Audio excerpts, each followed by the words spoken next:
Welcome to American Hammers TV. After the best West Ham weekend I can remember in a very long time. Not only did our gentlemen defeat Chelsea, as we know, but our ladies were down 2-1 to Manchester United today, and they came back and won 3-2. So we're very proud of them. It was a great win for them. I think they had lost several on the trot, and they came back. They had a nice victory in the league. And so, Allie, I'm sure we'll talk about that on her show this coming week. The Real Girls and Claret and Blue show. Anyway, tonight we've got Ray all the way from England in the middle of the night. We've got Sally in California, where it's, I'm sure, sunny and like there's girls in bikinis and, you know. No, surprisingly, it's California. It's California chilly, so it's like not negative. It's below 60 degrees right now. Surprisingly, so you must be. The California is it's pretty crazy out here. Yeah, that's tough. We got Charlie Boy from originally from Brooklyn, hanging out in Cleveland at the moment, and Liam just popped on with us. Perfect timing. Just started the show. Thank you. Liam also out in California, and right. I am in, of course, 30 miles north of Boston, and it is snowing outside pretty hard. Work is canceled tomorrow. Well, not canceled. Everything gets canceled. We have to work at home now, right? That's the beauty of having laptops, the internet, and everything else. You don't just get to stay home anymore. Anyway, work is going to be at home tomorrow. Kids are not in school. It's snowing pretty heavily outside, so hopefully I won't lose power. If I just go away, I'm sure everybody else can take over. So, yeah, we're happy everybody's here. We're happy to be here when we finally have something good to talk about. We finally have a match won. And maybe there's some momentum shifting, and maybe it's going to get better. And I sort of hate the fact that we have to play it again in like 3 days because I want to savor this victory for a while, but we have Wolves on Wednesday. And we don't have another weekend game for like 2 weeks, right? Because we have Wolves on Wednesday, Arsenal on Monday, and that's garbage because that means like no going to my friend Ken's house. He put out the biggest breakfast spread I've ever seen for Tim and me on Saturday. It was gigantic, enormous full English breakfast, just like tremendous, I have to say. I don't know if he's watching right now, or not, but thank you to Ken if you are. All right, very quickly, let's talk about shopping. ahtv.threadless.com. We've got every conceivable design out there for every conceivable product. I mean, from clothes to, I don't know, bath mats to shower curtains, whatever you want. Get an AHTV logo or some sort on it. Your supporters group logo, anything. It doesn't really matter. Anything you want. And also, please check our website, AmericanHammersTV.us, for our scarves, our proper Claret and Blue scarves. No more Houston Oiler red scarves. We've got Claret and Blue scarves with the proper colors that you can now buy. And yes, Alex, who is our fantastic logo designer, says Boston Hammers just added. He's done one as well for us for the Merrimack Valley, for Tim and Ken and me. There's only 3 of us at the moment, but we appreciate it.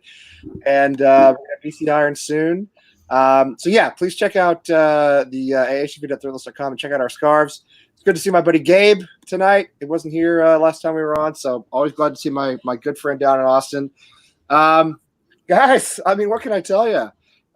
Spent probably like half an hour last week complaining about how we never get to talk about anything good. So, yeah. So we go in and we have one of the great stories, I think, in the history of West Ham, a great piece of West Ham lore with David Martin stepping in at 33 years old in his first Premier League match. The guy they publicly said was not signed to play in real games. He was only the training ground keeper. He wasn't supposed to ever appear for West Ham. He was just there to kind of help out because he was Alvin Martin's son. All he does is step in, keep a clean sheet at Stamford Bridge, get a victory there for the first time in 17 years. My friends, Gabe was not alive last time we beat Chelsea at Stamford Bridge, right? Wow. So, yeah, and we all agree with this. We all agree with this. So, I tell you what, let's have some fun. Let's toss it around and talk about maybe like 3 things we loved about Saturday. Anything. David Martin, Aaron Cresswell, Snodgrass, any performer, Mark Noble, everybody's face. Anything. 3 things loved about Saturday. We'll go around the circle. What do you think, Ray? Can you start us? For me, and I've already spoken about it on the channel earlier, is the David Martin story. I went back and actually watched his first interview when he first joined back to the club, and he was talking about how Julian Dix was tying him up against the lamppost during the 6 weeks holidays, how he was getting in trouble in the gym, just being a mischief. And then it's like he went done his goalkeeping training at other clubs and Millwall, should we say that? And Yeah. and then he comes and joins his boyhood club at 33 years old. You know, again, as you say, it was literally gonna be. He was there probably because his dad sort of asked if they'd do him a favour, like give him $1,000 a week or something like that, which is peanuts. Pretty much more than that. He might make Not less to me. money. He might actually make less money than I do, although that's probably not the case. But maybe I don't know, maybe. So Well, hopefully his bonuses are brilliant because it they deserves should a be. bonus. Yeah. So, and then just the whole point of like the triple save that he did during the game, you know, he was like confident. And I was reading before that, like, for 2 days prior, he weren't really eating that much because he was so nervous. He didn't want to make a show of himself because he's worried, you know, his dad's a legend. He don't want to tarnish it. He comes in, great performance, like, not perfect, but a great performance. What you expect from a probably better than what you expect from a third-tier keeper, to be fair. Oh yeah. Competent. He was competent. That's all he needed to be. He was competent. Yeah, exactly. The defense were really behind him to make sure he didn't get exposed too much. And then just when he collapsed at the end, and all the players just went around. Oh, I got goosebumps. I literally got goosebumps. And the West Ham fans singing his name. Oh, it was just, you know. It's one of the great moments. It's honestly one of the great moments, and not to use too much hyperbole, but it's one of the great moments in the history of the club to me. It really is. It's a Roy of the Rovers kind of stuff. Yeah, it is. It is. It's fantasy stuff. It's a movie. It's absolutely the end of a sports movie. Liam, what do you have for us? No, I gotta say the same, man. Like Martin, absolutely. You know, I mean, the best way to cut his teeth, best way to blood the kid in the squad. Like that was probably one of the best showings we've had at like a premiere, like a debut, if you will. I was floored. I mean, I was standing there with Tex, right, and some of the other Fresno Irons. So we're in like the Chelsea bar. And so there's only a handful of us hammers there. No, seriously. So, and one of the guys at Fresno Irons, his girl is a Chelsea fan. So she's standing on one side of the pub. We're standing on the other. And like, I'll be honest, my asshole was clenched like the entire time. Oh yeah. I was nervous. It was nervous. Yeah. Well, could you think about what last week I was saying? Like, I think Sally and I were the only ones that were like, I have a good feeling like if we're gonna squeeze one out, this would be the one. And I'm sitting there and I'm like, there's no way I'm not going to be rooting my ass off the whole time. And then as we get to like the 30-minute mark, right? Like the 60-minute mark, and we're just like, I think we got this in the bag. And it wasn't just because like the defense was solid as fuck. Like I was impressed. Ogbonna and Balbuena literally, like their faces were magnets for the ball. Like they were just bouncing the ball back out. Anytime there was a scrum in the 18-yard box, I had faith that we were going to do it. That triple save that Martin had was next level. Like that. I mean, yeah, it would have been an offside call even if they had put it in the back of the net. Right. It didn't. Exactly. It didn't matter because he held it down. He held his own. Noble, Rice, Snodgrass, even Anderson came to fight, man. Like he was battling for balls in the middle of the park. Antonio unlocked beast mode like 30 seconds into the match. Just absolutely. Like I legitimately thought he was just going to choke slam people. Like he was just untouchable. And like even right before he got subbed off, right? Like we called it. We were like, oh, he's got to sub him off. Their legs are tired. He's got to bring in Allaire. And Allaire doesn't even have to score a goal. He just has to hold the ball up. Right. And like and Antonio, you could tell he's completely gassed, but he still was battling and like trying to drag the ball off to the corner. I was seriously floored. I thought it was definitely not our best performance from a tactical standpoint, but from a heart standpoint, this had my number one. So I would say, you know, David Martin, fucking King David for sure. Like he was.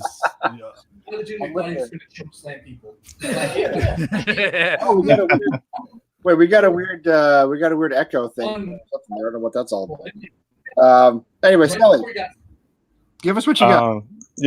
So I will have to say, Liam, I think that was Charlie Boy. You and Charlie Boy are very optimistic. Oh, for there the you game. go. I was kind of on the fence, but Charlie's love for the W will never fade. It's that New York love. Yeah. Right. But no, so yeah, I'll say three things. One, obviously, it was a huge day, not just for West Ham, but it was pure West Ham way, right? So it's like, hey, David Martin, by the way, you're starting your first ever match in the Premier League. By the way, you're playing in the stadium we haven't won it since 2002. And by the way, we've given up 9 goals in our last 3 games. So, you can't do much worse. Have a go. And then, he just comes out and he's just man of the match, So it was an absolute great story. And the best part about it, honestly, was, his reaction at the end, and even the commentators were talking about it, just a pure emotion just coming out, the second that final whistle hit, collapses, all emotion, that's what the fans, all those singing fans, you could hear not only just on TV, but you could hear him singing from England all the way out here in California. That's what we want to see, put in a good shit for the badge, and you win, you lose, but you play like that every week and it's going to be a tough team to beat. I genuinely think this is probably our second best performance outside of the Norwich game. And then it was a good day too. Not only we won, but it was also Gaz's birthday, and it was also my parents' anniversary. So, Very nice. yeah, so it was pretty nice all around. But Yeah. It's one of those things where after the game I was laughing. I was like, it just took one player, honestly, just switch one player, and everybody else decided to That's true. put an effort in. So hopefully we keep this momentum going forward. But it was nice to see. Well, two players, but we'll get to that in just a minute. Charlie, tell us what you thought. Oh man, listen, King David went to Stamford Bridge to collect taxes from the peasants, and I loved every second of it. Listen, the triple save, he could have got kicked in the face. Did he hesitate? No, he dove out there like a lion and he grabbed it because he's not a sissy boy. No hesitation. Then on the corner kick, here it comes, high in the air. Does he sit there? What do I do? Do I go halfway? No, he jumps up like LeBron James, snatches it out of the air, and makes the Chelsea boys sick. And I love it. And listen, everybody's giving Felipe shtick, but I think maybe they don't watch the game, because I'm gonna tell you, he played a hell of a game. Offensively, maybe they don't know what running on a pass is, but he played in the middle and was the setup man. Okay, that header that Antonio got, he set that up and shot that. I think it was to Snoddy, and then Snoddy shot it over, and boom, he didn't get the header. Kepa blocked it, but he set it up. Also, the goal we did score, who's the one? Bam, he shot it over to Fornals. Now, when he shot that over there, Cressy was on the run. They call that on the run. He knew to go. This was a design fucking thing. This wasn't out there. Listen, if he don't make those passes from the middle, none of this happens. And he was getting back. His pace, when he played hella defense, right? He would get back, and this would, maybe people say, oh, he didn't get a tackle, he didn't slide. But his pace getting back helped the guys get their shape. And I love that we played, our back line, stay back a little bit, park the bus a little bit on them. I think that's what we should have do. Hey, listen, what could you not love about that game? My man, listen, Cressy coming in, bending it back, bam! Oh my God, that was beautiful. Listen, He couldn't pass it. Everybody said, oh, he should have. No, listen, sometimes you just gotta let it go. If I was at the left back or left wing, whatever, wing back, that's me. I'm not passing. If I get in that box, I'm letting it rip, boys. I don't get down there all the time. And I think that was a design play. Like I said, Felipe shot it over. As soon as he passed, here comes Cressy flying like a Ferrari. And what about my guy Rice? When there was opportunities, I didn't know he was that fast. Yeah, he was. Yeah. He hit another gear on these guys, right? And then also outplay his buddy. And then Felipe showed a little. I don't know what they was mad about. I wrote down, because he did make a bad pass in like the 54th minute. It was a terrible. He had an open field. He went to shoot it to Snoddy. It was kind of a lazy pass, got intercepted. Yeah. And I think he got took off. It was either for that, or it was because we was trying to rest him. But he didn't want to go off. And that's fight. And I love it. And we had 16 fouls. So we was fighting. So you gotta love it, right? There was a moment when Anderson had a little bit of a clash with Pellegrini after he came off, and I think the infamous British press made more of it than there really was. But he did seem unhappy about coming off, which I think is probably usually good, right? That's what you want to see. You want to see players want to stay on. One thing I wanted to talk about that I haven't seen anybody mention that I thought we could bring up because I feel as though nobody's really covered it. So Issa Diop was suspended, obviously didn't play. And that's the best our defense has looked in as long as I can remember. Now, a lot of that's the keeper, obviously, having confidence in the keeper, which grew as the game went on. But what do you guys think? Do we have a new defensive pairing with Balbuena and Ogbonna? Because I thought that was the best we'd looked in central defense for a long, long time.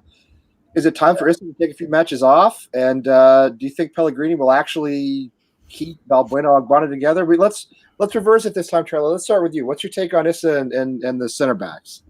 I think the main a lot of the big thing with this is they played closer to the goal. They didn't play up so high.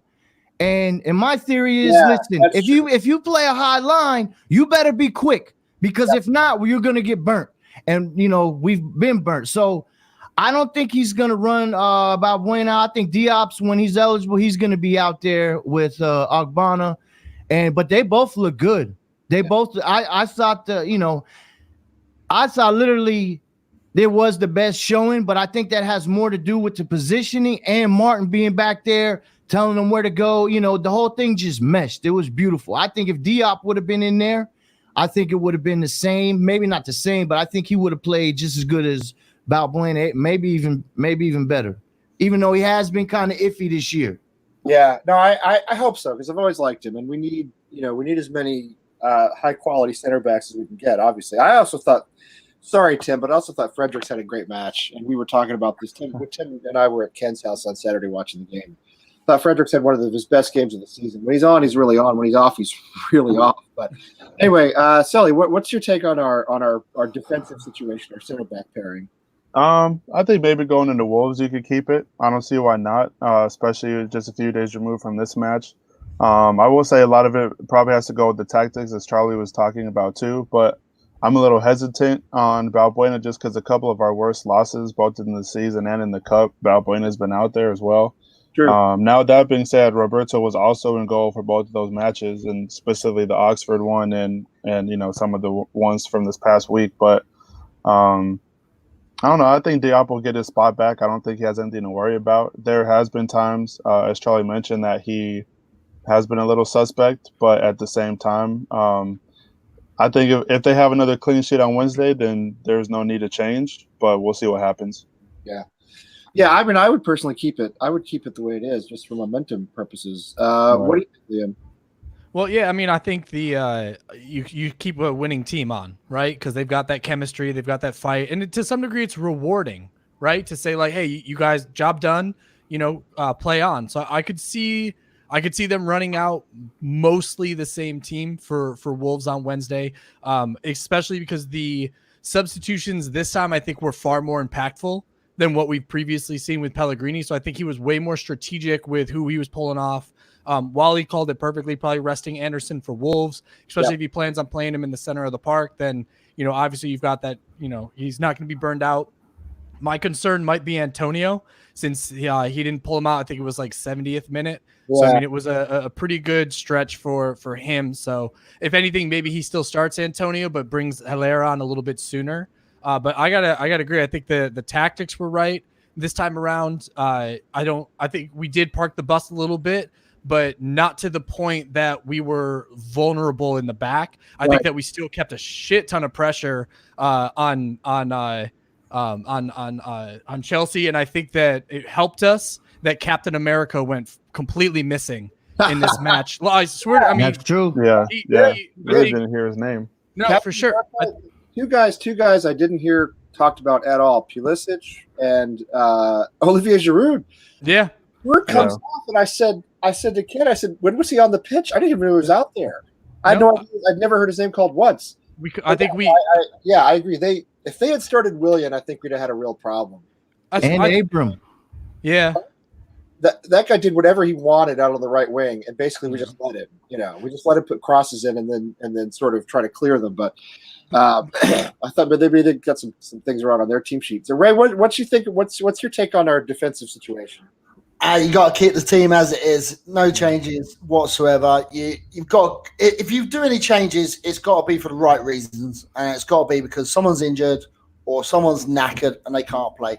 If you change the team after that performance, you are going to have dissent in the team. People are going to resent the manager, and that's where he's going to have his downfall. Diop is a great player. He's only suspended for that one game. He's back in the squad, Right. but he's going to have to play as a sub until he will get another chance because the December games come thick and fast. You got the FA Cup starting in the new year. You've got all these things coming up, and he's going to get another chance. But at this moment, you cannot change one single dime in that team for that starting lineup. Because if you change anyone, it's actually going to hurt the team. The only time you will change anyone is put Fabianski back in goal when he's ready and fit. And I love Dave's performance, and it was amazing. But there's such a big gap in quality, that he will have to go back in the team. But give him a reward. Say, you've done fantastic for us, Mines. Have the FA Cups. Give you something to work about. Oh, sure. And the thing that worries me, I love the David Martin story so much. I just hope he can repeat it again on Wednesday. He's got to turn around and do it again in 3 days. Yeah. I mean, it's hard to do, right? It was a big emotional game against Chelsea, big, fantastic performance. Can he be a Premier League goalkeeper again this week and then again against Arsenal? I hope so. I don't know. We'll see. All he's got to do is put in some good performances for the next month until, I think it's on the 1st, Fab is back in the squad and getting rare, and he might miss one game, and then he's back in the team. And then Martins is just a cult hero. He will be ever for known as that. We need him like 3-4 more games, however many it is from now until January. It's kind of a lot in a short span of time, but that's that. And then he can go off and sort of ride off into the sunset, hopefully. Yeah, he can go relax. He can go on a beach somewhere. Yeah, chill, and he deserve it. 1,000,000% deserve it. Oh yeah, no one could take Saturday away from him. He could go out and have a Roberto-like performance, but Saturday is always going to be his day, and we'll never forget it. Nobody will ever forget it. And I think, he's fundamentally sound, which Roberto isn't. He may not be spectacular, but he's fundamentally sound. He doesn't make stupid mistakes. So, And now he's got the fans behind him, where everyone lost their shit with Roberto. Now the fans are right behind him. So even no matter what kind of save, they're all going to be singing David Martin. He can make a couple of shit saves, nervous saves, sorry. But as soon as the fans start singing his name, it'd be buzzing for it again. Yeah. Oh, absolutely. Absolutely. I love it so much. When he started crying at the end, there's so much cynicism in modern football. There's so many players who move for the money, who don't care about playing for the badge. They don't care about the club. Here's a guy who was obviously raised in East London with a dad who played for West Ham. He was a West Ham legend, grew up around the club. All he ever wanted to do was play for West Ham. He's 33 years old. They sign him, and they basically publicly say, you're not good enough to play for us. We just signed you because you're Albert Martin's son and to help out on the training pitch a little bit. And finally, through, just a bizarre set of circumstances, he gets his chance, and he comes through, and it's genuinely, it's the end of a great sports movie. It really is. I can't say enough about it. Yeah, and what else, the other thing as well, is what I love about that is not only did all the team come around him afterwards, the last person there showed true leadership skills was Rice. Yeah. Saying, this is your moment. This is it. Absolutely. Keep your head up. And he was the last one to talk to him and hug him. And because he knows how it feels to have a good game for West Ham. Yep, he's at it. If you look on his Twitter page, you can see that Rice has gone to the pub to cheer up with the West Ham fans. But he knows. No, Rice is the real thing. He's legit, and that's the hope I have of him staying at West Ham is based on the fact that he genuinely seems to love the club in a way most players don't. He has see the Twitter afterwards. Yeah. It's the best day of his life. Yeah, he has a Mark Noble quality about him. The problem is he's better than Mark Noble. And he's going to be worth more money than Mark Noble. So I don't know if we'll be able to keep him or not, but he has the feel of a guy who could be a West Ham lifer if we, are able to be competitive enough, and if he's willing to stay with us and turn down what's bound to be some gigantic offers from other clubs in the next couple of windows. That's going to be hard. Well, It's and gonna be hard, and think about how pumped he was, especially over the club that cut him loose, right? So you think about the excitement level, the passion, the dedication from him, Yeah. and some of it's got to be like that inherent, like, hey, like send your package. So I super dug that. I thought that was And they very, gave their kits to the kids. I like that. Yeah, Cressy and Rice, they were top Yeah. boys. I like that. That was a good thing. The dad posted his daughter wearing Cress's kit, and she just looks like over the moon excited. That was cool.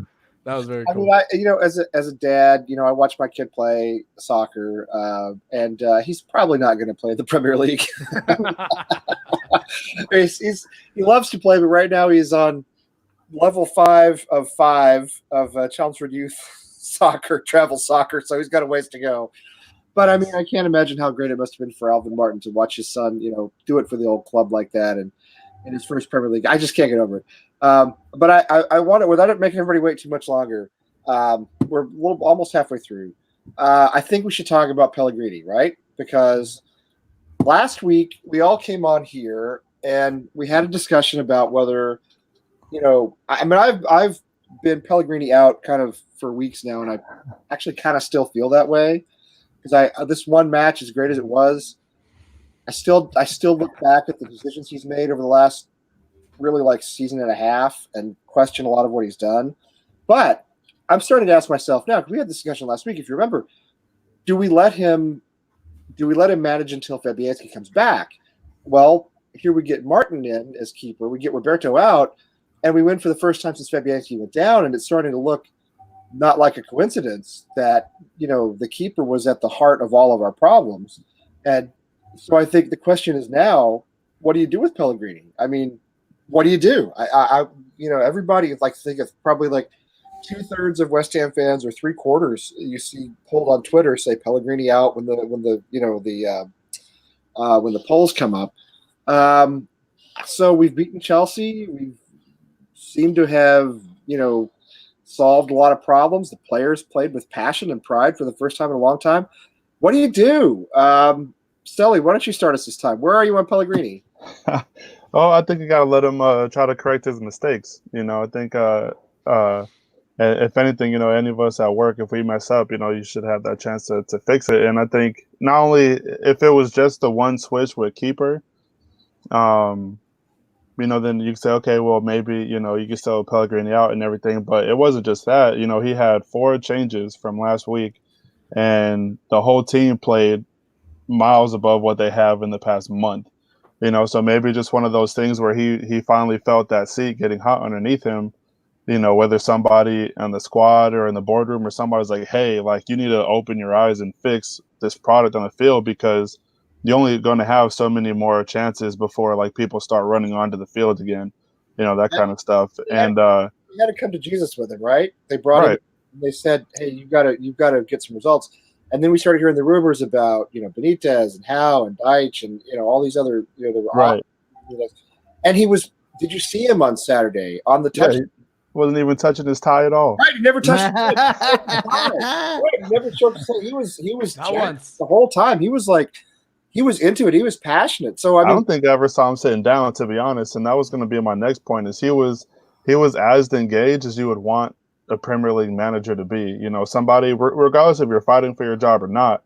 Yeah. I want to see you have just as much as emotion as the fans sitting behind you, or the players in the field, because they feed off of you just as much as they feed off the keeper or the captain or whoever.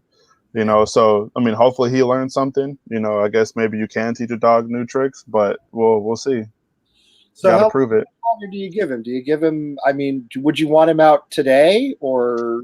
Well, I still think you gotta let him go until Fabianski comes back, because like I said last week, we were playing just fine when Fabianski was there. We only dropped points in one game, or I'm sorry, we didn't collect points in all but one game. Yeah, you don't know what I'm talking about. Yeah. So, it is unfortunate, that he goes out and we don't have Adrian, and we just happen to have a keeper that played what you would expect a free keeper to play like. He brought in though. Remember, No, yeah, he did. That's you're right on that. Well, because it's all part of it, right? Right. Yeah, I mean, he brought him in, but he also brought Fabianski in too. So that's true. So, I mean, I guess we just gotta let him see what happens when the boys are back, I guess. What do you got, Charlie? I would give him to the end of the year, and let's let it. As mad as I've been at him, even when I was mad, I said, "Listen." All along, yeah, you said that all along. I said, "Give him the end of the year," even though how mad I am. When I was like, "Get him out of here," I said, "You want to let him to the end of the year? I'm okay with that." But to think that we just fixed everything because we won 1-0, listen. People got to take this. They might hate me for this, but listen, they didn't start their top boy at forward. Tammy Abrams, second guy, goal scorer.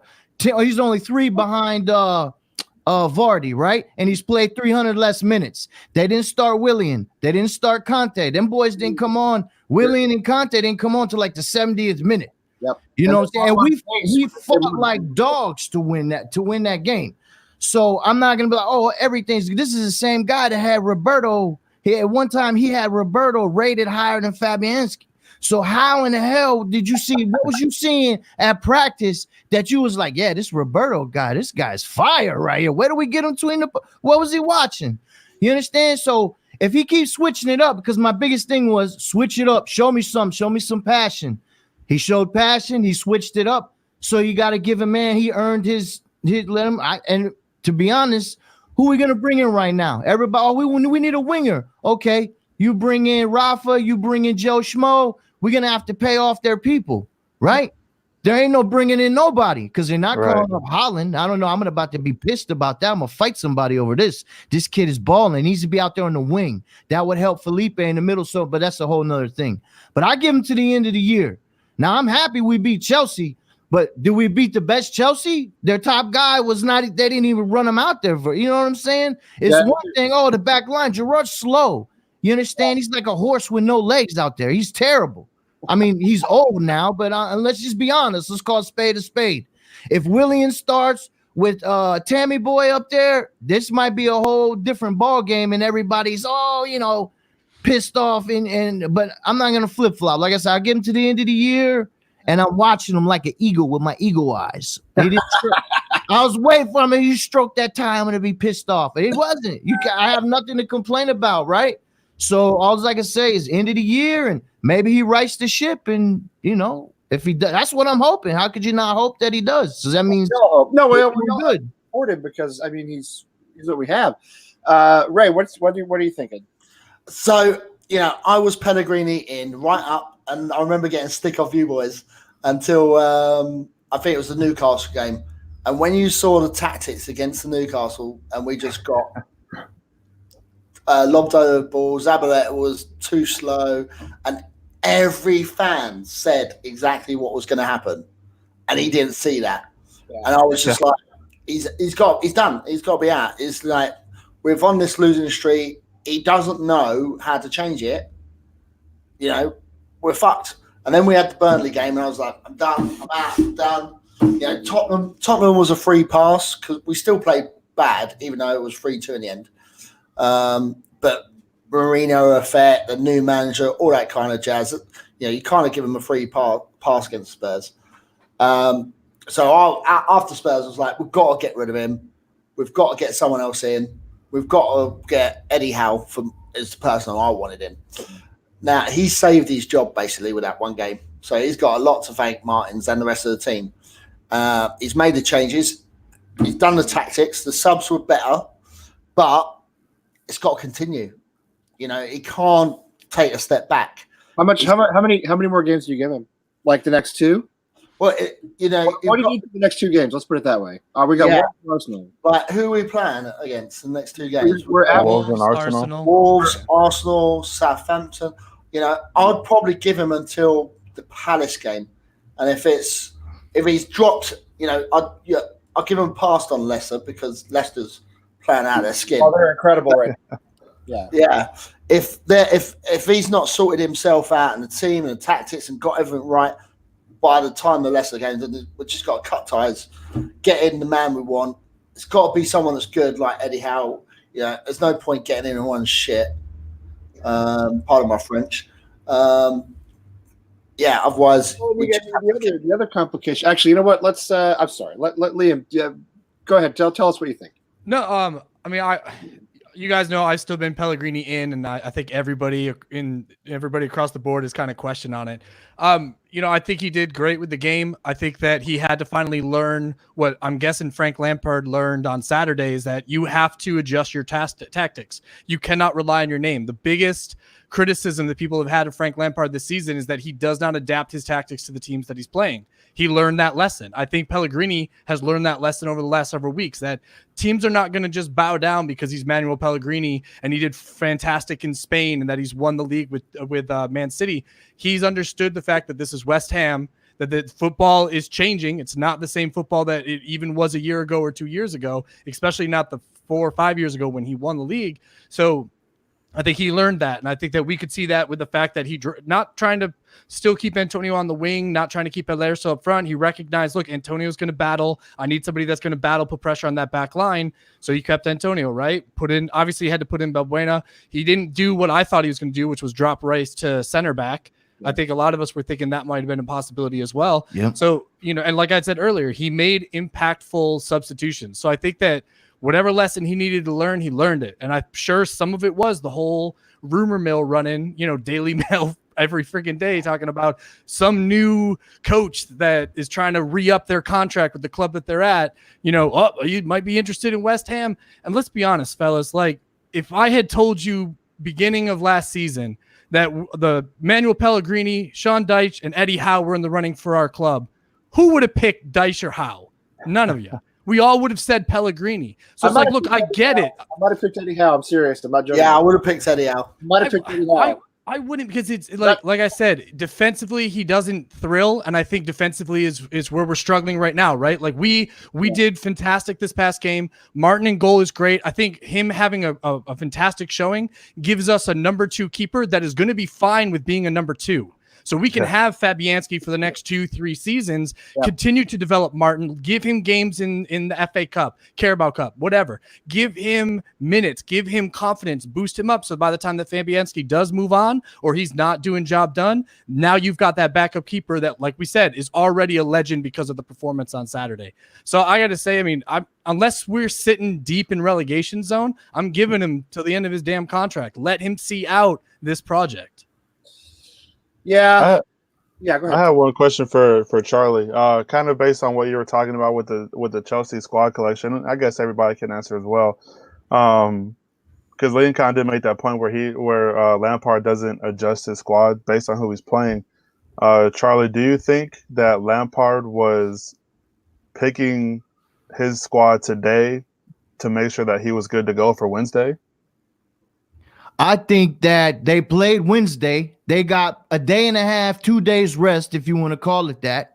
And he looked at us as dry lunch because we've been playing. Now, I'm just being real. I'm not going to get up here and bullshit the people. You're not. Hey, I'm the people's champ. You know what I'm saying? So I got to tell it how I see it. I think he said, hey, listen, we didn't West Ham. Fuck them guys. So he sent Giroud out there and Pedro. Pedro hasn't started a game for Chelsea the whole fucking year. Yeah. That's how it wasn't scared of us. And listen, Captain America missed some duck shots. Yeah, he missed some duck shots. So I mean, we did play our heart out. Listen, they had no fouls. We had 16. What's that tell me? We beat their ass. We had to beat their ass to win. That's what I like. You know what I'm saying? But it definitely, because they played Wednesday, had a game Saturday. So they had Thursday and Friday to rest. So they didn't put Tammy Boy's right up there with Vardy. He's got, I think, 10 goals. Vardy's got 13, and he's played 300 less minutes than Vardy. Are you telling me if he runs out there with Willian to start the game, that is, come on now. It could be a whole different ball game. And them guys, they were a little bit gassed. But I think Lampard, he switched it to rest his guys like, hey, this is West Ham. And you know what? We caught him with the pants down and boom, and we gave it to him, right? Hey. No, you're right. I actually that's the truth. When I seen Gerard was going out there to play forward, I immediately I had to drive over because I can't bet where I'm at. You got to get your location on the phone. And I put in 300 because it was like 9-1. I'm like, oh, we're winning this game. We're winning this game.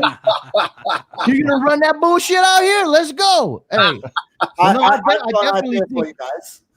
Just with that, I actually think, and I didn't know this myself until Nicky at West Ham Fan TV said it.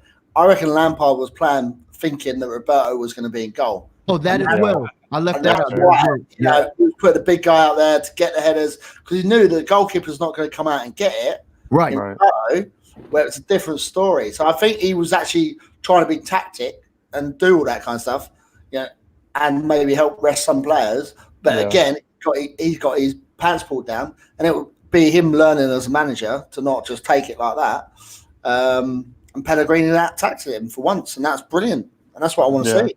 I think Lampard, you know, you look at it regardless of who was going to start, he kind of was like, you know, pick your poison and who would you like to score more goals against? Because if you look at it, it's like you have Roberto, who can't stop water from going through his hands.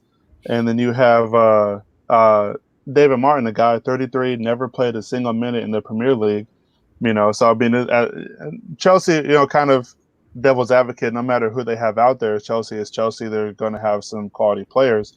Yeah. You know, because I mean, Giroud, he just won the World Cup. You know, regardless of if he played or not, you know, it doesn't really matter. But I'm just saying, you know, it's like, okay, Roberto or Martin. When they brought on Willian and when they brought on Conte, I got nervous. They got better. I mean, They did. Yeah. build and they had pace, which the one thing I thought about bringing on Yarmolenko, even though he's very solid on the ball, he's so slow. Yeah. And it did worry me a little bit that we were taking pace off the pitch and bringing Yarmolenko on.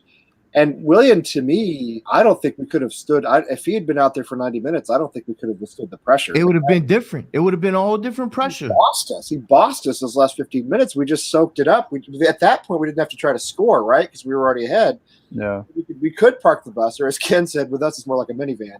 But we could park the bus. And to be honest, we did pretty successfully, and that's fine. And I thought, you know, again, I thought our back four had a great match, but listen, I think Charlie's got a point here. I mean, we caught him coming off Champions League. We caught him at a time when they looked at our keepers and thought, well, we could put, you know, we could get Jimmy Floyd Hasselbank back out here at age 50 or however old he is. And he'd probably get a hat trick. Right. So, there's a lot to think about it. You know, as far as Pellegrini goes, I think we have to see what happens on Wednesday. If it's more the same on Wednesday with what we saw the last couple of weeks, I still think he should go. And unfortunately, I kind of think it will be. I hate to say that, but I hope it's not. But he's on a very short leash with me. But then again, nobody cares about that because I don't make the decision as whether he stays or goes. What did you guys think about the starting 11? Man, when the starting 11 came out on Saturday morning, I'm telling you, people were like jaws dropped. You know, it was like the old Allardyce 4-6-0 against Tottenham. If you guys remember, that game? I think it was at White Hart Lane too, if I'm not mistaken. I don't remember, but I think Tottenham away. The one we won 3-0, Ravel Morrison had the Maradona goal where he slalomed through everybody. You know. And Allardyce didn't put a striker in the match. It was just like, well, you know, we'll see what happens. Overload the midfield, and it worked. And I watching on Saturday. I love Antonio. He's a bull. He's strong. He keeps possession. He's almost impossible to dispossess. He makes smart passes. I love him. And he attacks defenders, which nobody else will do generally. He goes right at him. I love it. He brings a different element to our team. What I did notice was he was still playing on the wing. He really wasn't like, except for the disallowed goal where he did, you know, have the ball bounce off his arm, which I thought was unfortunate because I don't think he was, you know, moving. It bounced off the post and bounced off his arm and went in. Right. You really can't fault him Oh, for that it. made me sick. I mean, there's nothing he could have done about that. And I think under previous rules, it would have counted because he didn't motion to knock it in, you know? Yeah. If you guys remember when it's ball to hand, not hand to ball. Right. If you guys remember 2002 World Cup when the U.S. was playing Germany and Tony Santa took a shot that bounced off of Torsten Frigg's hand. Torsten Frigg is standing there like this in the goal. He's standing on the goal line and the ball bounced off his hand, right? Yeah. But it wasn't called a handball. It wasn't a penalty. It wasn't called a handball because the ball played him. He didn't play the ball. That used to be the rule, but apparently it's now FIFA is now saying no if it bounces off of your hand, your arm, your shoulder at all. Yeah, that rule just started this year. Right. Then that's it. If it creates an advantage, then yes. Right. So that goal, I think would have maybe counted last season because it wasn't, you know. wasn't making the motion. Anyway, it's like in hockey when you make the kicking motion with your skate, it's not a goal, but if it bounces off your skate, it is a goal. But anyway, so he looked like a striker on that play. But other than that, I just noticed like he's out on the wing and we got nobody in the box. We're kind of floating its as is always the case. So I mean, what do we do from here? Allaire has looked uninspired to say the least. And as you said, Liam, when he came on Saturday, he didn't have to do all that much, right? No. Because all he had to do was hold up the ball, hold up play, which he does pretty well. I mean, would you put Allaire back out there on Saturday? On Wednesday? Would you put him up with Antonio up front? Two up front? What's your strike tactic for Wednesday? Because I'm thinking we're not going to have another, 4-1-5-0 or whatever that was that we played. We played on Saturday. I don't know. Liam, let's start with you. What do you got? So, I mean, let's be honest, guys. Pellegrini might have changed up some substitutions. He's not going to change his formation. It's still going to be that, the 4-2-3-1. So I still expect a lone striker up top. Like I said, though, I think it'll probably be Antonio for maybe like half. And then they'll maybe swap it out. Like maybe Allaire comes in 50th minute, maybe 60th minute to kind of finish out. But I do think he's going to want to go into there bossing the Wolves. I mean, especially because Wolves have kind of been like us this season, where it's like when they're on, but when they're off, it's fucking bad. Yeah. So I could see us kind of taking advantage of that, especially if we can do the punch him in the teeth early on. With Antonio, I think it's just get him adjusted. Like he really hasn't had to play lone striker for 2 seasons. I think it was the last time we really saw him play alone up top. For the most part, he's always been on the wing. Maybe what it is create a little bit more tactical chemistry between him and Anderson, so that if Antonio is drifting out to the left, which seems like that's his preferred direction, Anderson knows to drive into the box. I think that'll help us out a little bit. I don't know. I mean, I think it's hard to kind of gauge where they're really going to go tactically from here. But I personally think that the lineup that we had, even for Fornals, I think had a better showing this game. He was fine. He was fine. Yeah, fine. I was not displeased with that. I agree, Lee, with what you were saying. Bringing Yarmolenko felt like a step backwards because you were thinking, well, he's no pace. And with Willian on, like we needed pace to counteract that. But you did have a tall guy who's strong that could help hold up the ball. And I mean, end of the day, man, as much as it sucked to have the goal disallowed to the Cockney boys 1-0, I'll take that all damn day. I'll take that too. Charlie, what do you think about our what we should do Wednesday for the attack? I would leave Felipe in the middle, but see, he was in the middle a lot, but he also, like Liam said, he would coast out. He was like a floater. He was like a floating tin, if you will. He was all over the place. I didn't think he had his best game though. I know you were defending him. You made some good points, but honestly, no, he made a lot. The only thing I didn't like was he made 3 or 4 lazy passes where he underpassed in the first, and he did it as well in the 54th minute where he had an open field. He could have kept driving. Right. I think, listen, I think Pellegrini wanted him to play back. So that's why he shot it to Snoddy, but Snoddy was like, yo, what are you doing? And Snoddy was wide open, but he was so lazy with the pass, it got intercepted.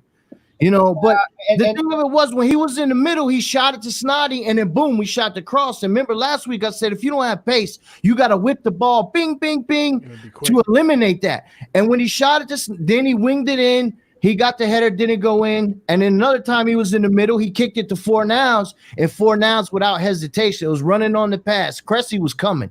He was coming like a goddamn train. Wham! Flips it to him, beautiful style. He catches it in stride. Woo, brings it back. But we can't just leave him in the middle because we ain't got no pace on the outside. That's why I think they need to call up Holland. And it's whether we're good or bad, when a man earns his spot, give it to him. Holland is better than any wing or outside, whatever you want to call it, that we have right now. You know what I'm saying? If we put him on the outside, we could really do some stuff with Felipe. But now we got to have Felipe in the middle. He was playing the wing. He was playing left back. This guy was running around like fucking Forrest Gump the other day. You know what I'm saying? He was literally gas tired. No, I'm serious. And he was getting back for defense, and his pace in the middle was helping our guys behind him keep shape. And maybe not everybody don't know what I'm talking about, but you want to have your guys lined up. And just because you don't see the tackle or something doesn't mean the guy ain't playing D. I think Felipe played his nuts off, other than the lazy, like, little flick passes. If he gets that down, because he's still in my doghouse, so I ain't gonna lie. I mean, he made like 6 or 7 bad passes just because he made those 2 good ones. Yeah, and what is the deal? What is the deal? He's got I'm telling you, he's got one of those dog collars on. He gets to the penalty area and he gets a shock and he stops. He cannot enter the penalty area. He's not. Pellegrini must not want him in there because I don't understand.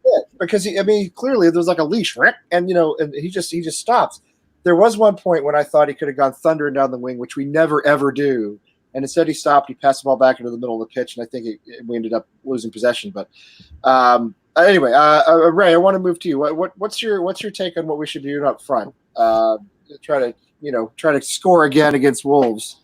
Yeah, he's got to keep the same team, and he's got to keep the freshness there. So would you not have Allaire out there? You do the same thing you did on Saturday? Exactly the same thing. You don't change a winning team. There's no point changing it. He rests the players when they need to come off. Sorry, Addison come off when he needed to. And let's be honest, as long as you, with the performance that they put in together, you can't change it. So he's got to keep the same, but he's got to look at his substitutions and play them at the right time to either impact the game or to nullify the game. That's what he's got. It depends on how we're doing. If we're winning 1-0, 2-0, and he's got to bring on the players to slow down the game and just cut balls out left, right, and centre. Yeah. And then he's got to look at the Arsenal game on the following Monday as well. So, I mean, it seems unlikely that you're going to have that same starting 11 go 3 times in the span of you can't 9 days. It seems unlikely. Sally, what would you do with us to try to get try to keep the attack moving forward? Oh yeah, no, exactly what Ray said. I mean, you can't change that team. I know that we only got 1 goal on the board, but it should have been. I know. Yeah. Kepa had to save a couple of good, good. Yeah. Hell yeah. Yeah, and Antonio, he didn't necessarily have his, vintage hit it up to Rosie, but he did have a shot kind of ricochet off him funny. Yeah. So we did have off his thigh, yeah. So we did have a chance to get a couple more in. Hopefully against Wolves, we can get that because obviously their players aren't at the same quality as Chelsea. Not that they're a bad team by any means. And then kind of on that same point to what Charlie was saying, I think December, kind of as you mentioned it earlier, or Liam, we got a lot of games this month. I think we start Wednesday in December, and then we have all the way to Boxing Day. We have like 5 or 6 games this month. Well, if we beat Wolves, we go 1 point behind them. How crazy is that? Yeah, no, it's nuts. Yeah, before this game, we were 3 points above relegation, 6 off the top 6. It's insane. There's 6 in the league. I already put the bet in, boys. I already put the bet in. I think we can get them. I don't think they're as good. Listen, they beat whatever. They had a good game, Man City or whatever, and they crowned them like they're the kings. Listen, they've had draws with Newcastle, and they was down a man. Listen, these guys they're not as great as everybody thinks. And listen, they draw with Sheffield. Sheffield almost had them on the ropes. They had them on the ropes yesterday. Yeah, this is the UEFA Cup to consider as well, aren't they? So, every team that plays in that UEFA Cup do struggle in the Premiership. Even though they're 6th in the league, they don't look like they're struggling. But, I think between 6 and probably third from bottom, it's so close. Yeah, it's a crazy season this year. Everyone, aren't they? Yeah, but no, I think, same team going into Wednesday. Monday, I'm sure we'll see some changes, maybe Allaire up top or, I think as Liam said, he's not going to change his tactics, but this would be the perfect game to maybe let Noble sit, bring Allaire on, have Allaire and Antonio up. And the only reason I say you take Noble out is just because this isn't one of those games that you're like, Noble needs to play, Yeah, he needs a rest. He's 100 years old. He needs a rest. My guy's out there busting his ass. Give him a little rest. Right, yeah. He will be the first sub, I reckon. He'll play, he'll start, but he is going to be one of the first subs to come off after 60. He put so much more effort out against Tottenham, Chelsea, Manchester United, Arsenal. I mean, especially I love Noble. He's not as up for Wolves as he is for the top 6 and the traditional. He's just not. And I don't think he can be at his age. I don't think he can be the leader he necessarily needs to be every match in and match out at his age. As you said, Charlie, he needs some rest. Yeah. I'm sorry. I think my headphones are messed up. Are you guys talking shit on Noble right now? No. Is that what's happening? We talking good on Noble. I'm- We gotta arrest him. I'm because not we talking didn't trash on Noble, but No, Never. it's- Not the prime minister. No, Right. I think you guys are right though. I do think if you are gonna sit Noble, or what Ray said, if you sub him off early, like maybe right at the half, I would almost prefer the fighting Noble we got on Saturday against Arsenal. I don't particularly think. 100%. Yeah, I don't particularly think we need him as bad against Wolves. I'd love to have him, but if it's one or the other, I'd rather not have a poor showing against Arsenal. Get him out there for the derbies, get him out there for the top 6 games, and because that's when he's at his best as a leader. And actually the player too, I think. I think that's when he plays his best too. Not saying that well otherwise, but we have to use I was just gonna say Noble was probably the only player that wouldn't kick off as well if he did get dropped for the Wolves game, because he knows that he ain't gonna play every single game and he will be a leader. So he's probably the only one you'd get away with dropping. Yeah. I And think with the amount of games in December, to kind of finish, I was going to say earlier, we might heavy quotations see Holland at least in the squad at some point before the year is over.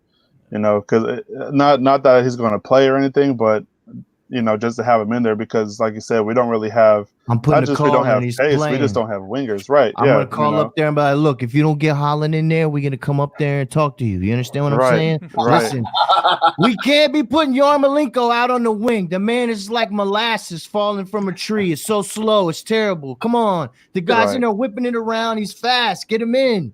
I don't understand. Get him in. He's got full of confidence. He's got that youthful ignorance. He doesn't know better. I think Pellegrini watches the show because you seen he put Anderson in the middle and he stopped stroking his tie. I'm telling you, he watches our show, boys. Right.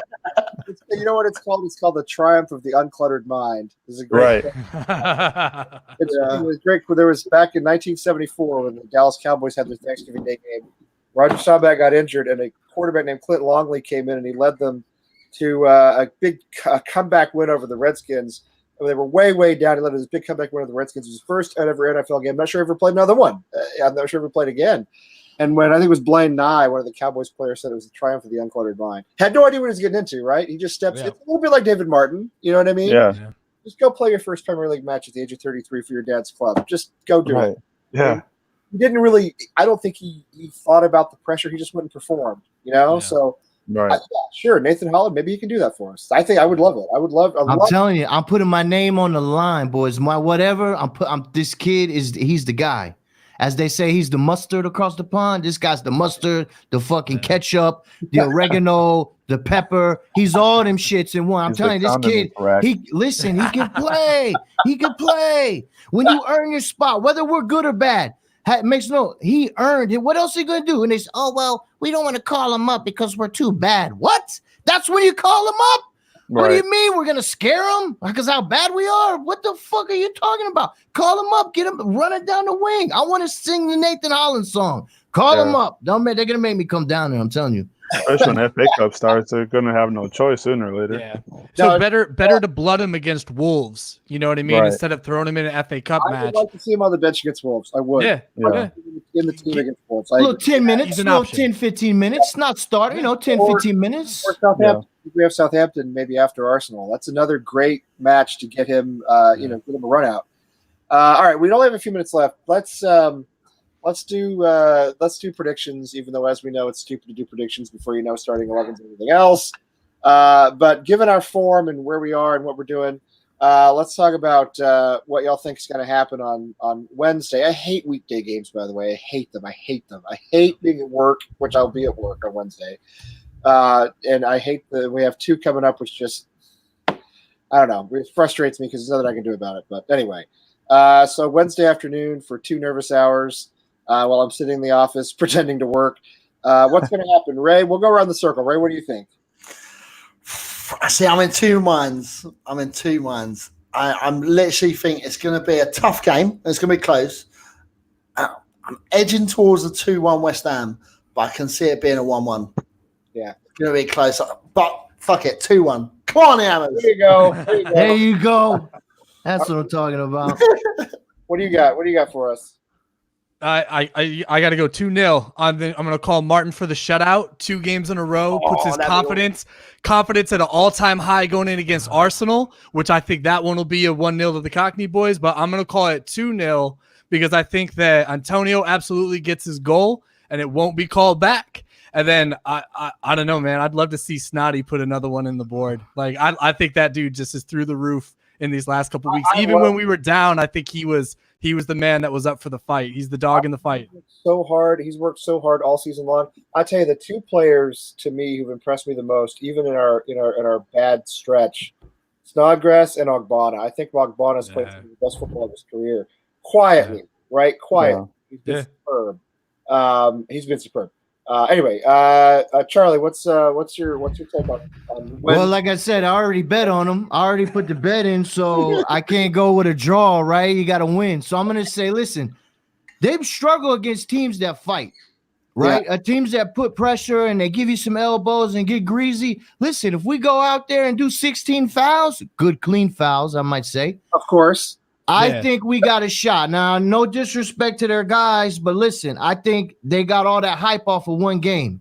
They're not no bum squad, but I think their defense, their back line, they played 3 to the back. Well, at least they did last week because they had a guy suspended, I think.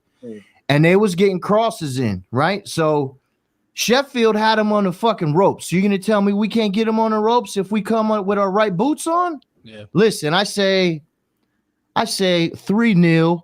And David Martin gets another clean sheet. Clean sheet day, baby. Beautiful. Yeah, baby. Come on. Hey, I believe it. Clean. That's what I call him. I named him that. For anybody tries to steal my name, I call him Clean Sheet Dave. I got him as King David. I mean, better than call. Yeah, it's good. It's a good name. What do you think, Sally? What do you think's going to happen? Well, first, let me say I do think we'll win. Let me get that out the way. Does Wolves, don't they have a player on their team that like always scores against us? Not Jimenez, but isn't it like Traore or somebody like that? They got Adama, they got Hota or whatever. They got Petroni from Italy. No, they got some ballers. I just thought, I thought they had one of those guys that just always scores against us. But regardless, I was looking at their squad.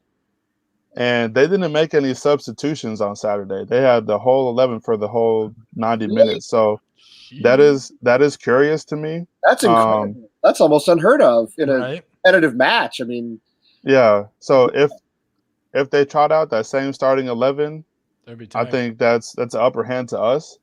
I'll say 2-1, and the only reason I'll say 1 and kind of not give the clean sheet Dave is Jimenez just always seems to he scares me. I'll just put it that way. Jimenez is a baller, and I respect his game. I think he'll get one, but I do think that we'll win, definitely. Yeah, Ray a long time ago brought up Wolves being in Europa League, UEFA Cup, whatever it's called now. The tournament we get eliminated from in August when we get in it. That one. The Carabao. Carabao Cup. Yeah, well, that one too. I forgot about that one. But the UEFA Europa League Cup, whatever it's called now, just changed the branding a couple of years ago. The one that Kajagugu always knocked us out of when Village was our manager. Yeah, that one. So Wolves are in that, and I say it's a good point that takes a lot out of a club. You guys know I follow Saint Etienne, the little French club. Well, not so little, but anyway, they had a good little run of form going. Then they went back to Europa League, lost a couple of matches, got eliminated. They lost today. They lost on a late goal. I think it was like a 95th minute goal against Rennes. I mean, they're gassed basically, because that you got to go schlep off to Moldova or someplace to play. You got to go off to some bizarro part of Europe, and it's exhausting and it's midweek. So I think that could actually have an effect on Wolves. And I know that it'll have been a week since they were in that competition, but even so, I think it works to our advantage. I was just going to say, I've just been looking at their fixtures, and they played on Sunday. They played on Thursday. So now they're going to be playing on Wednesday. They're going to be shattered. So we might be just ready for the kill here. Yeah. Maybe it's going to be a 3-0. Maybe I'm wrong. Yeah. I'll tell you, I can see it with John. I'm kind of with John here, though. All right, I'll be the turd in the punch bowl as always. Boo. No. Oh, I have to do this. I can see this. I can see us nicking this match. Yes, I can. I can for a lot of reasons. I'm going to call it a draw. I'm going to call it a 1-1 draw only because I hate the fact that it's coming so fast on the heels of Chelsea. I actually wish we could get like another week to prepare. Although maybe the momentum will carry us through. I don't know. Yeah. I think David Martin will be fine. I think he's a fine keeper. I love his story. I don't see him keeping another clean sheet because I think it's going to be hard for him to do the same thing again in 4 days' time. And I'm not sure I believe in our performance against Chelsea enough to think that we're going to replicate it. I think we get a point, and I think that's all we get. And obviously, hope I'm wrong. Is it an ugly 1-1, or is it like a back and forth, like edge of your seat Open 1-1? game. To me, all weeknight matches are ugly, except the only one I can remember that wasn't ugly was the last match at the Bull-In, which was beautiful. Yeah. I always think of weeknight games as being dreadful affairs, especially this time of year. It's cold, it's wet, it's nasty. Everybody's tired, I hate them. I just hate them. So I think it's going to be a dull draw with like jammy goals. Anyway, so I'll be the one who brings everybody down. Sorry about that. Everybody else says it's 3-0. But I think we get a point out of it, and I think in part because again, they're going to be wiped out, and hopefully we come in with some momentum. And I'll tell you what. Another reason I think we're going to draw is because it muddies the waters with Pellegrini more than anything else, right? If we go in and win this match 3-0, he's probably keeping his job through the end of the season, I think. Yeah. If we go in and lose, especially if we lose by more than one goal, then I think the heat's right back on him. If we get a draw away, it's like, what do we pull out? You know what I mean? Points are good on the road, regardless. Right, exactly. You respect the point, right? So. See, but the West Ham thing, the most West Ham way thing is we're going to get battered at Wolves. He's going to be right back in the hot seat, and then we're going to destroy Arsenal. And it's going to be like, oh, he's back in. Like we are a fickle fan base. So the other point is that with Arsenal coming up like 4 days after Wolves, we'll be up for that match. We will. We were up for Chelsea. We were even up for the last 15 minutes against Tottenham. Even though we were pretty much out of that match by then. We'll be up for Arsenal. I can see it being what they would say in American sports. I can see it being a trap game where you go in on a weeknight. You're just not like fully there. Maybe the players aren't as motivated as they should be. But I think Wolves will be tired too. I think it's going to be an ugly 1-1 draw. Hopefully I'm wrong. I mean, we need points desperately right now. I know we're only, so far out of 6th or 7th, but I think we're 4 points out of the relegation zone at this point. So I would take pretty much anything. But it's hard for me to, I'm a pessimist. I tend to think the worst is going to happen. Don't throw off the feng shui, man. We got to keep it going. Things like Ray say, they'll be prime for the picking. This is one of those games where Pellegrini has to look at his Andersons, his Antonios, his whoever he wants to score. I'm like, look, this is a game where you can mess around and get a hat trick, get a treble, as they say, Because who's going to stop him? Who's going to slow him down? There's only a handful of teams that have enough people to slow down Anderson in the first place. Like, go and show us what 40 million pounds looks like.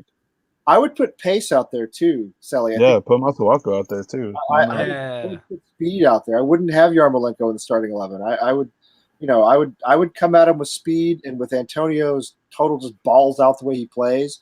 Because if they're tired and if they're not up for it, we can actually beat them down. I think we can beat them down physically and with pace. And so, I think that's, as Ray said, I think minimal changes to the starting 11.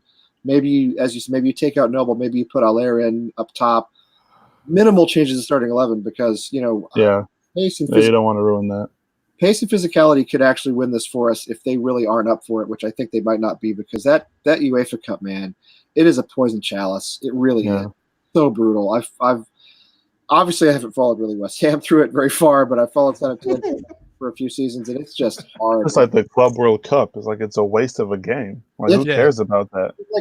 All it does is cost money. It's the NIT of Yeah. There The you consolation, go. the consolation Nice. It's tournament. the fucking NIT.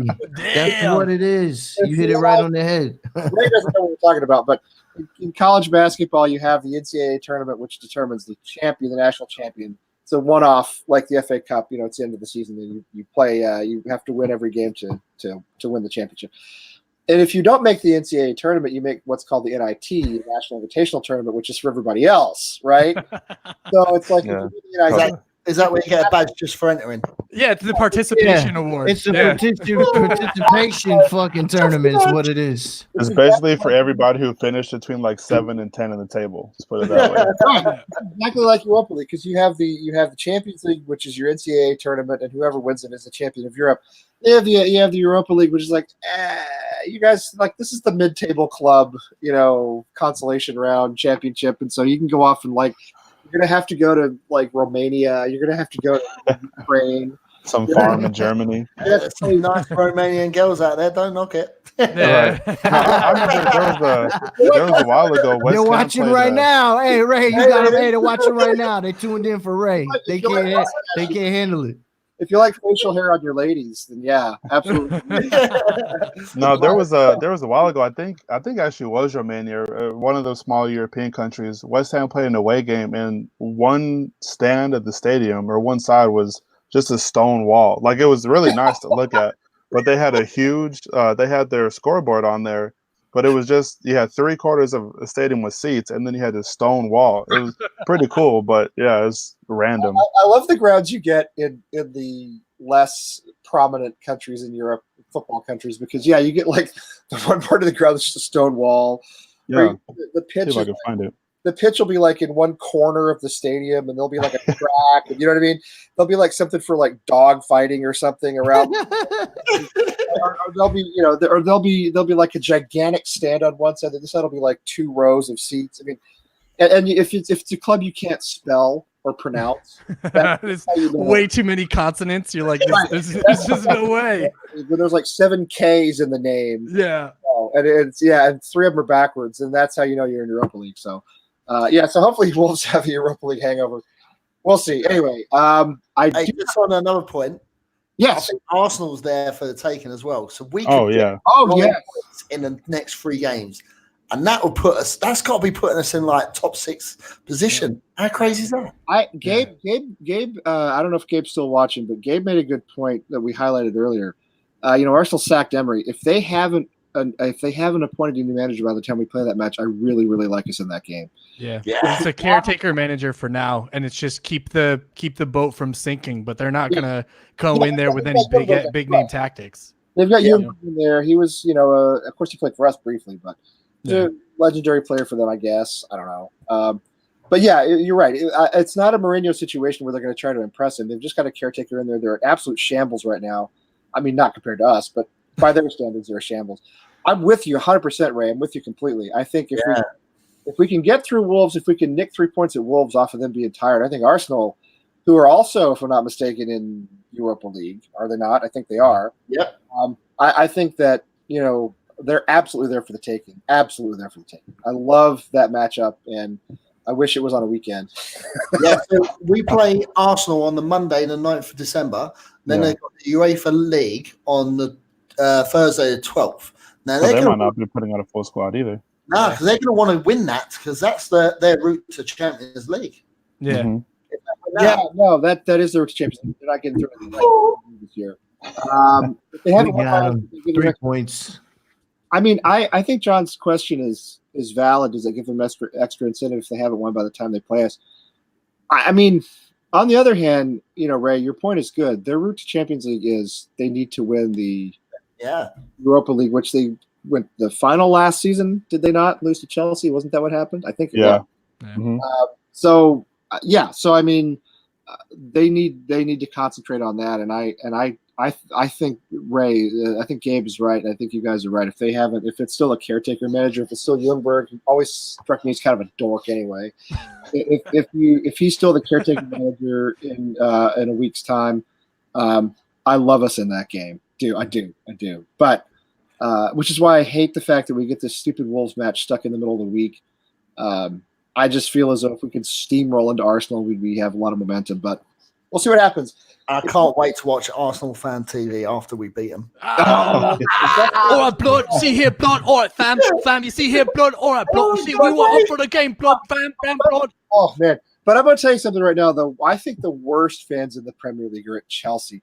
Did you hear our fans out-sing them beginning to end of that match? Everywhere they go. The only time they sang was after VAR disallowed a goal. Yes, I know. It was So Ray, I gotta ask you, since you're over on that side of the pond. So I've seen multiple answers for what rent boys mean. I've heard that it means landlords. I've heard that it means people that are hipsters because they just rent their properties, and I've heard that it means male prostitutes. It's None of which to me scream homophobic slur. But all I'm seeing is all these articles and people coming out of the woodwork that I've heard that song for years now. And it's only when we beat them. It's been 17 years. It's only when we beat them. People come out the woodwork saying homophobic slur. So as a British nationalist here, Okay. what the fuck does it mean? Okay. We don't care about any swear words or anything like that. Do we? No, we don't care. It means we're paying them to fuck them up the ass. That's what it is. We are throwing the money at them, and then we're just pinning them up there and just fucking them hard. Right. Well, they know we're where on they our can way. keep that blue flag. We're renting that ass. So it's not homophobic. It's the fact that they're like prostitutes, basically, right? Yeah. Basically, we're just throwing the money at them, and they're just bending over like a motherfucker. Right, because they're only good because of the money. They wouldn't be good without the money. But that's the thing. What was last season? They made I can't remember what team it was. They made a whole big hullabaloo that we were doing the chant where you should be at home, right? And everybody was like, "Oh, you're calling them sissies and stay-at-home dads, and that's disrespectful." I was like, what the fuck? Jazz hands. I don't ever want to get into politics, but some of these people in the UK are so sensitive, so overly sensitive about things. Oh, It's just staggering to me. And I don't want to bring it up, but some of the reactions to what happened at London Bridge, it's just, I can't believe anybody's upset. Yeah, that's crazy. You know what? That's messed You know up, what? yeah. I don't want to get into that because I don't. We don't yeah, that'll open a load of can of whoop out. I will start raging. No, but I appreciate Ray. Shit. I don't understand. But I appreciate Ray giving some clarification on that because, over here, I thought the chant was funny, but I didn't know the history or anything behind it. So, knowing that's what it means, all right, look, I get it, and it's that same argument is why don't you just cheer for your team instead of against the other one? But it's come on, man, that's sports 101. It's banter. It is what it is. So To be honest, I thought Rent Boys, just for an American that doesn't know better, I thought it just was funny because Chelsea have the transfer ban. So there was just a bunch of academy players, renting their starting time from people who are going to come in later. See, I knew where to win because my dad's from Cannon. So when I would go over, they've been singing this for a long time. There's another version. Instead of Rent Boys, they say battered. They get battered everywhere they go. So what if we say battered? What is some shelter of victims? Oh, they said battered. Oh my God, I was beat up in 1998. I'm offended. Fuck off. yeah, it's a reason to be offended. It's a And you reason know what to be it offended. is? You know what it is? It's a prostitute, like he said, right? But nobody said nothing about gays. They came out and it's wait a second, you're the homophobe because you're assuming that all rent boys are gay. Some of them might be rent boys for women. And then it's happened to me. You made it a homo, not me, not us. You Fuck inferred off. it. Yeah, you Yeah, inferred it. they insert. Well, They just want to be. it's called They just want to be offended. And you know what? To the police officer, listen. Hey, that's good. Oh, I can't believe they should have a vest. How the fuck do you know a vest is real or not? Listen, they let him out. They shouldn't have let him out. What about the two guys that got killed because of this bastard? They're worried about this fucking bastard. Yeah, fuck off. That's not about Brexit. No Brexit talk. No Brexit talk. And they did the right thing. And listen, I'm never gonna. The only thing I'll ever say about Brexit is the only consequence of Brexit I want to happen is a brief devaluation of the pound, so that I could buy a bunch of West Ham stuff cheaper. Yeah, right. This is all I'm saying. Now I can, because I don't really care what the ramifications are, except that if we could get a dip for like a couple of weeks, right around the time I get paid. All right, right, the coincide with my paycheck. You know what I mean?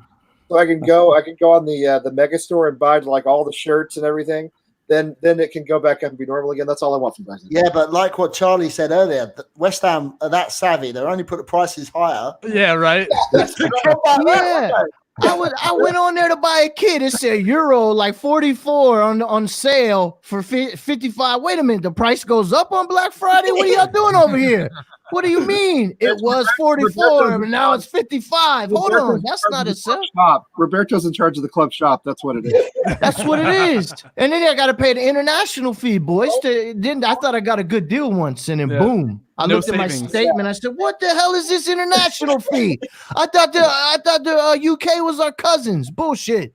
No, maybe after Brexit they will be, right? Yeah, right. Yeah. Roberto, the only thing he can't drop is prices. That's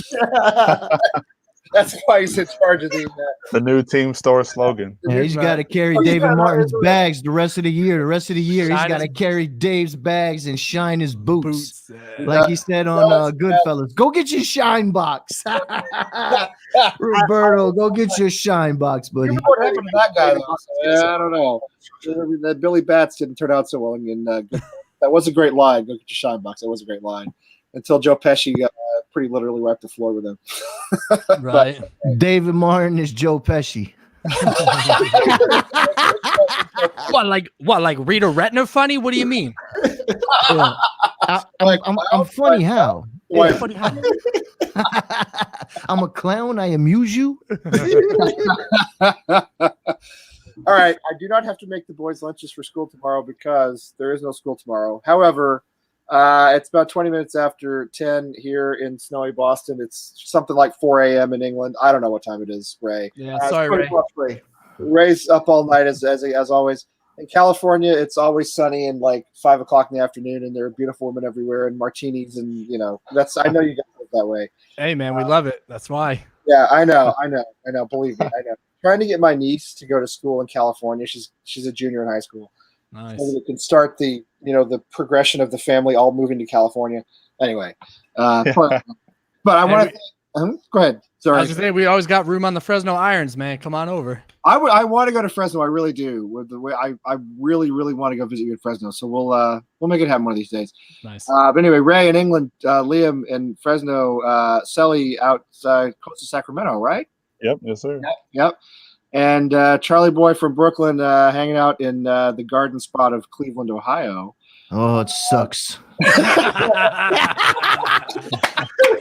Sorry, No, Cleveland. Your city's fucking. I was trying not to say anything, but I've been to Cleveland again. Oh my God. All our Ohio campers, we do love you, but anyway, thanks you guys for being here. We've got a show tomorrow. Tim told me we've got one coming up tomorrow. It's either 8 or 9 o'clock Eastern. I never know this stuff when I'm supposed to. It's a new show. I think it's a new show called American Writers Network and Friends or something like that. It came out of the Wednesday night show we did last week that I wasn't on because I was out drinking with some friends. Anyway, so check Priorities. tomorrow night, and we will be back. I'll be back with Wayne and Tim on Wednesday night to do the OG debate. We'll have a fresh match to talk about with Wolves. Hopefully we'll have won. So anyway, check out our scarves, check out Threadless. Guys, thanks for being here, and come on, you Irons. Come on, you Irons.